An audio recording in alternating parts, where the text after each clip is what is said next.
David Vizard here, and you, my friends, are watching PowerTec 10. In this episode 99, I'm going to continue with the Mustang wheel saga. And but before I do, I did have numerous requests about people asking how could they find the amount of wheel offset their wheels have, their current ones. Well, usually for a modern wheel, OE wheel at least, it's cast into the back a number in millimeters. Let me just show you.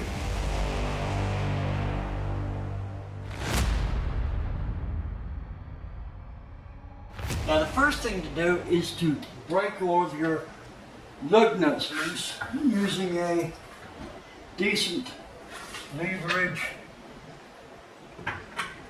wrench like this. Now I've already loosened these up, so I'm just slackening them off a bit more. Okay, the next job will be to take the wheels off. I'm using this Craftsman tool here. Now it's only a light duty one, but when craftsmen say light duty, they mean a heavy duty light duty. It will undo these wheel nuts pretty much immediately they've been loosened. So here I am ready to go. My Craftsman tool, battery's fully charged, 13/16 socket. Now I need to get it up to working height, so up.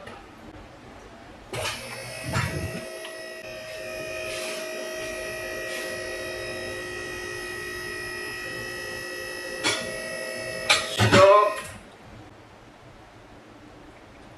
Guess how many voice command jacks there are?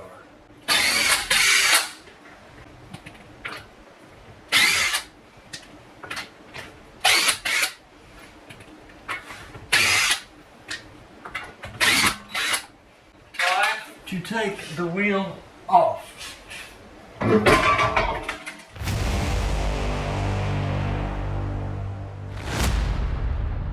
What we are going to do now is to establish a few dimensions, critical dimensions, on the wheel. The first one we need to do is from the rim of the wheel to back mounting face, which will be there. That dimension is a little over 6 inches. Now we need to measure the rim width of the wheel, which is a little more difficult. 9 1/8. So that means that the center of the wheel, the center of the tire, will be, and I'll show the calculations for that now.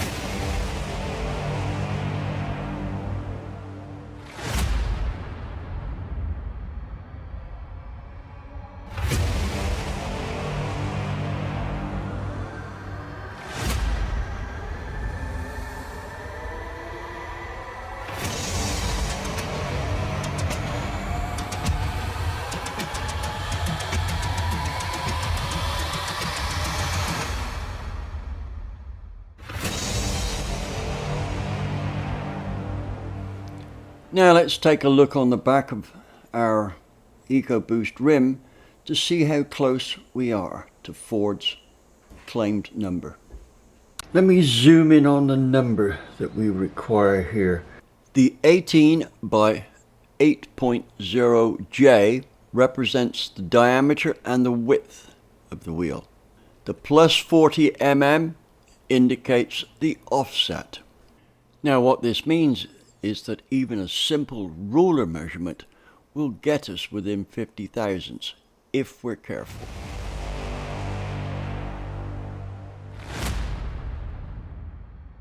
What am I thinking of? I need to interrupt the show here because before I go into all these calculations how to get the offset and that, there's a website that I meant to mention here which looks to have some exciting stuff in terms of wheels, right? But first, let me say that if you go on their website, and I'll put a piece of it up, they've got a chart, which if you know your wheel back spacing and the width, will give you the offset that it has. I'm going to tell you how it's calculated, but that's almost irrelevant. Now this company is RS Racing. Here's their front page and the link to it. And I'll just flash down to the chart. But they've got excellent drawings and descriptions of wheel dimensions and terminology. But the thing that attracted me to their site was during my search for a lightweight wheel, I found that RS Racing has some, how shall I say, they're like sheet aluminum wheels. In other words, they're kind of rolled or stamped, spun out of aluminum, so that it's not cast. It's like the whole thing is very, very finely forged, but cold forged. And a wheel like this comes out very light. Typically, be sure you noted that, typically it's about 25% lighter than the lightest forged wheels. So if you've got a 20-pound forged wheel, you could get a spun aluminum wheel or rotary forged wheel around about 15 pounds. Now, if you had a titanium or carbon fiber center section, that could drop the weight to something like maybe 12 pounds for a wheel. Depends on the size, of course. But now, Mr. RS Racing, please, could you make some wheels 18 and 19 inches for Mustangs? Now, you might not need a wheel 20 inches diameter, because there's much more space on the inside of the wheel to clear brakes. So you can cut the unsprung weight by having a smaller diameter wheel with less inertia. Anyway, that's all beside the point here at the moment. But anyway, RS Racing, please, if you make some wheels and they're up to standard, I will promote the heck out of them. That's free advertising.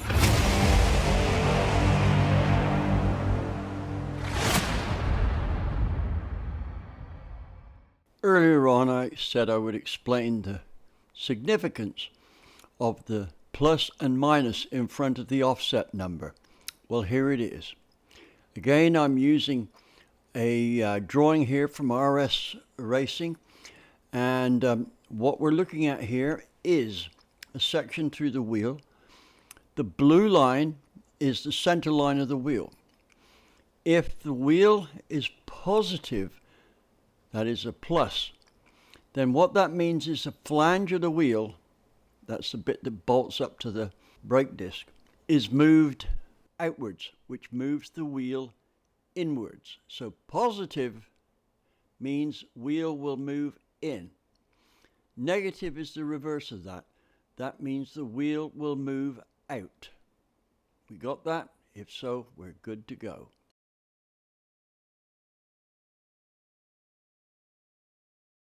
I had quite a few comments asking why I hadn't mentioned wheel weights. Well, I'm sure you've all heard the expression, leave the best for last. Now, I've got something pretty interesting here. Unlike most videos where they say moment of inertia of the wheels is equal to so much of the car weight, or so it's claimed, I've got some actual numbers. Way back, and I think this would be 1971, with my Mini, picture coming up, a gentleman in Newcastle said he would like me to test his wheels. And his idea of a test was to see the difference between a 6.5 inch lightweight aluminum alloy wheel and a 6.5 inch steel wheel. The steel wheel was a factory Cooper S wheel widened by about 2 inches by welding a band in it. Now, he paid for the track, all the testing time, paid for meals for my 2 guys that came to help me out. And what we did was, some of this was obviously done before we got to the truck. What we did was, we added stick-on balance weights onto the aluminum wheel so that it replicated the moment of inertia and the weight of the steel wheel. So now both wheels were the same. Now that took a lot of sticky tape and things like this. Then we did a dyno test.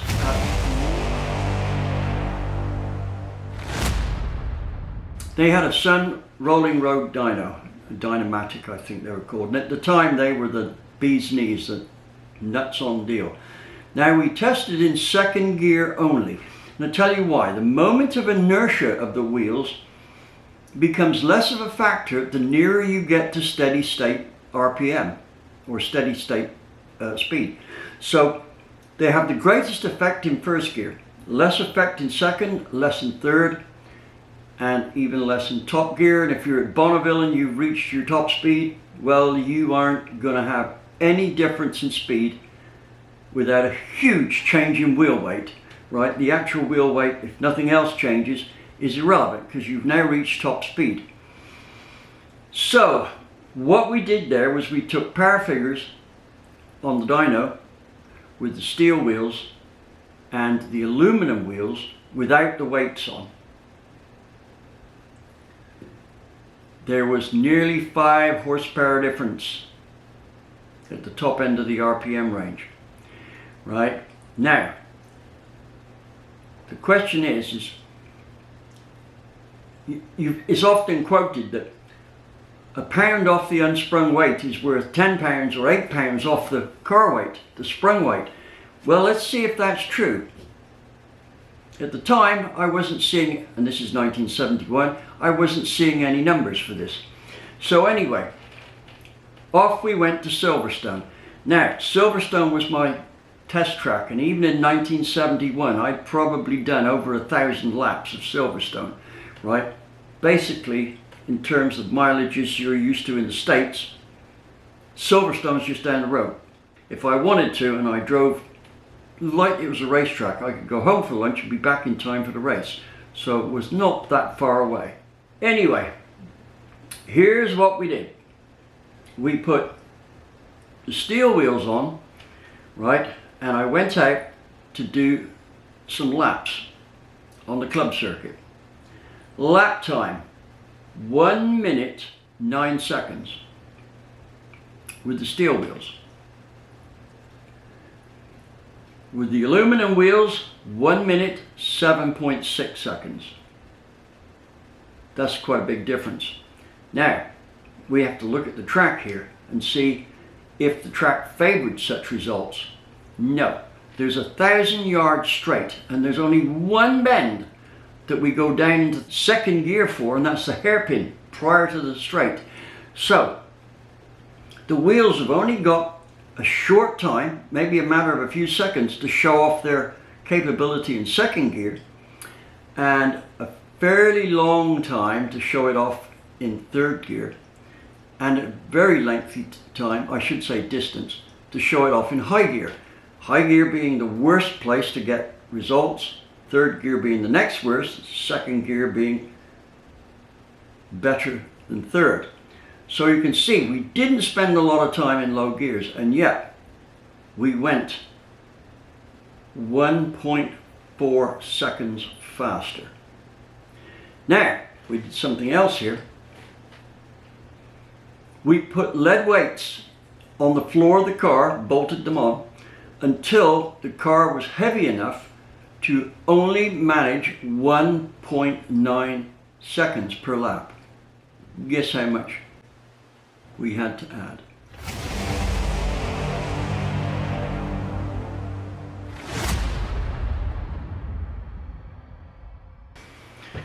Now I wanted to take a little break from our calculations here because somebody is sure to say, do I only ever criticize those companies that I have a reason to dislike something they do? Well, no.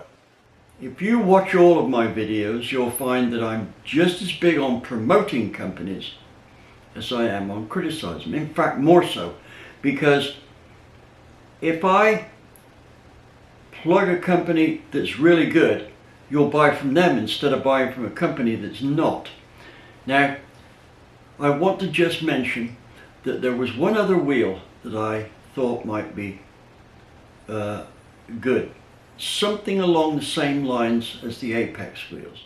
The name of that company is Belgian, or it might be Belgian Wheels, I'm not quite sure how to pronounce it. And one of their tech salespeople reached out to me, Peter Perez that is, reached out to me within 24 hours.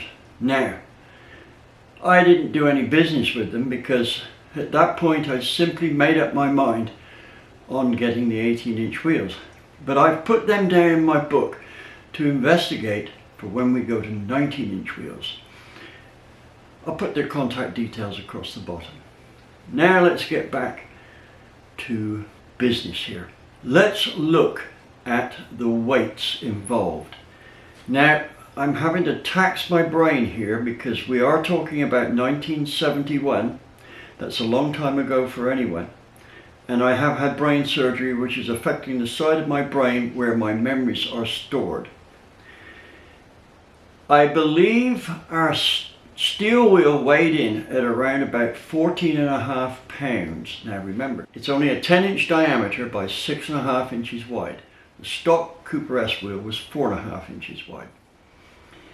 And the aluminum one we had was right on half the weight.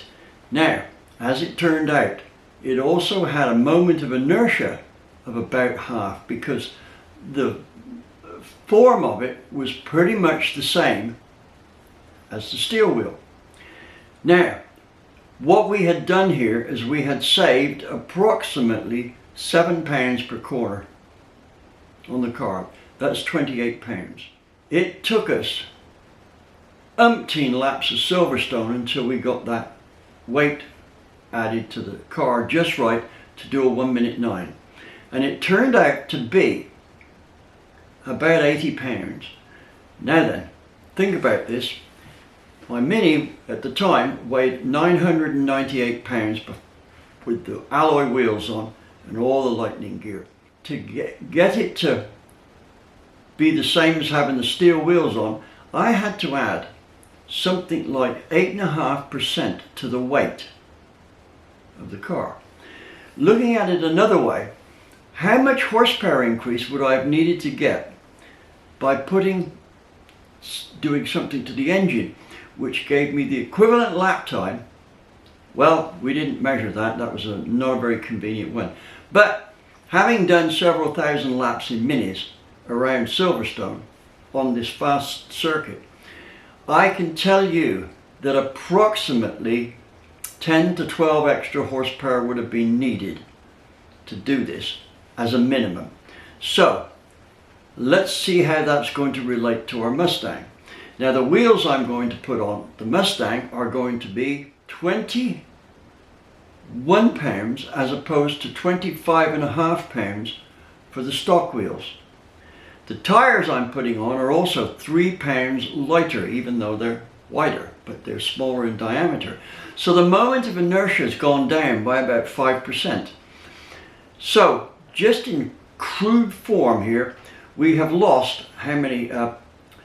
7.5 pounds of weight, unsprung weight off each corner of the car. That is 30 pounds.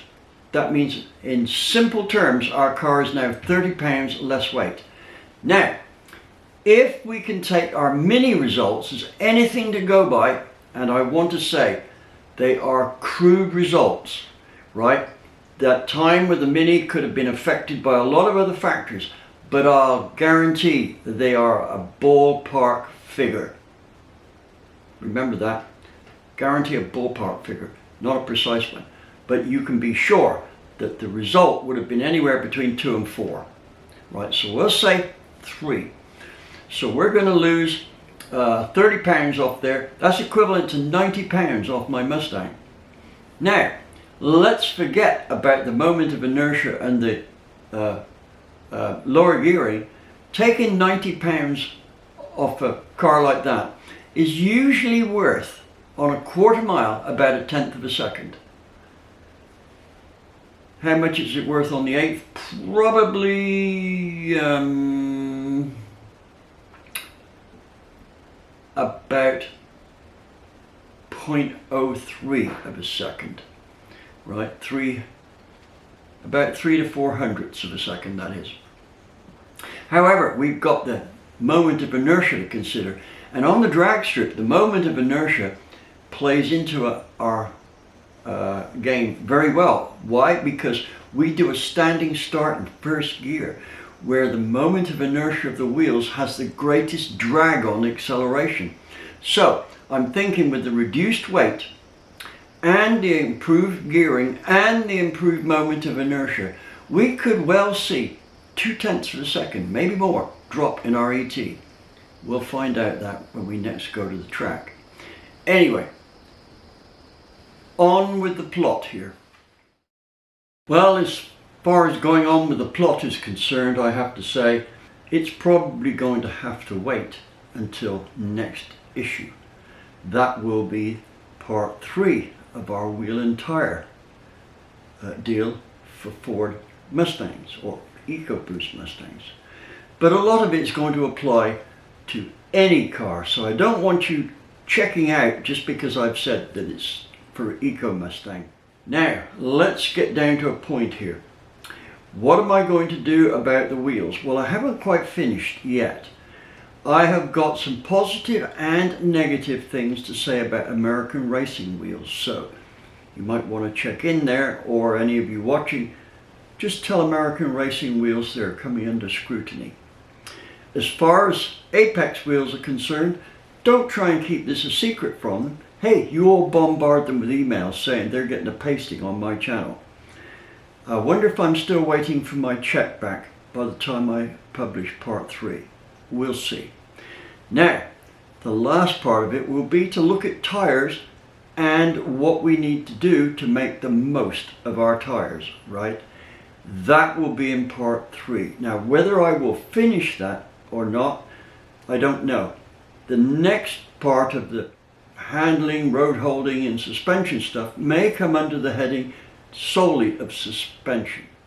Anyway, I hope you all check in on the next episode, and some of you may wonder why we've gone from 100 to 98, 99. Missed copy dates. Apex wheels again.